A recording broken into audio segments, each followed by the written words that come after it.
दीक्षाभूमी येथील पार्किंगच्या निर्माण कार्याला राज्य सरकारतर्फे स्थगिती देण्यात आल्यानंतरही अनुयायांमध्ये रोष आहे।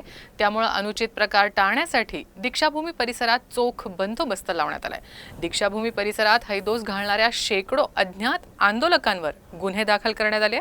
तसंच पोलिसांनी 5 जेसीबी मशीन जप्त केल्या आहेत। राज्य सरकारतर्फे दीक्षाभूमी सुरू असलेल्या बांधकामाला स्थगिती देऊनही अनुयायांचा रोष कमी झालेला नाही। काही विरोधक आतापर्यंत केलेल्या बांधकामाचं नुकसान करू शकतात अशी गुप्त माहिती पोलिसांना मिळाली। त्यामुळे पोलिसांनी संपूर्ण दीक्षाभूमी परिसराला वेढा घातला आहे आणि एक प्रकारे पोलीस छावणीचं स्वरूप दीक्षाभूमीला आलं आहे। दरम्यान बजाजनगर पोलिसांनी आंदोलकांच्या 5 जेसीबी मशीन जप्त केल्या। निदर्शनादरम्यान जाळपोळ आणि तोडफोड करणाऱ्या शेकडो अज्ञात लोकांविरुद्ध देखील 2 गुन्हे दाखल करण्यात आले आहे। पोलिसांनी दीक्षाभूमी स्तंभ परिसरात जाण्यास बंदी घातली असून संपूर्ण परिसर सील केला आहे। तर दीक्षाभूमीकडे जाणारे सर्व रस्ते बंद करण्यात आले आहे। त्यामुळे मंगळवारी संपूर्ण नागपूर शहरात मोठी वाहतूक कोंडी झाली होती। या घटनेचा तपास केल्यानंतर सोमवारी आंदोलनासाठी आलेले बहुतांश लोक हे वर्धा आणि चंद्रपूर इथून आल्याचं पोलिसांना समजलं आहे।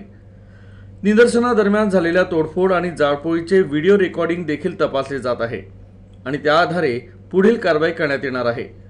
मंगळवारी देखील स्थानिक लोकांच्या निषेधाची माहिती पोलिसांना मिळाली होती।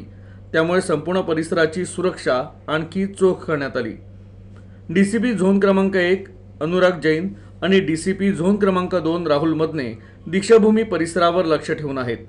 जॉईंट सीपी अस्वती दोर्जे यांनी देखील मंगळवारी सुरक्षा व्यवस्थेचा आढावा घेतला। तर पोलीस दीक्षाभूमी परिसरात मोबाईल सर्व्हिलन्स वाहनांद्वारे लक्ष ठेवून आहेत। या दरम्यान दीक्षाभूमीवर तात्पुरता नियंत्रण कक्ष आणि वॉच टॉवर देखील बांधण्यात आला आहे।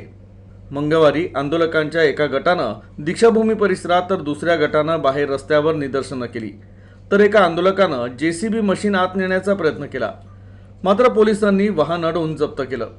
या घटनेनंतर सर्व पोलीस अधिकारी आणि कर्मचाऱ्यांना जेसीबी किंवा बांधकामात अडथळा निर्माण करणारे कोणतेही वाहन आवारात आणण्यात येऊ नये अशा सूचना देण्यात आल्या आहेत।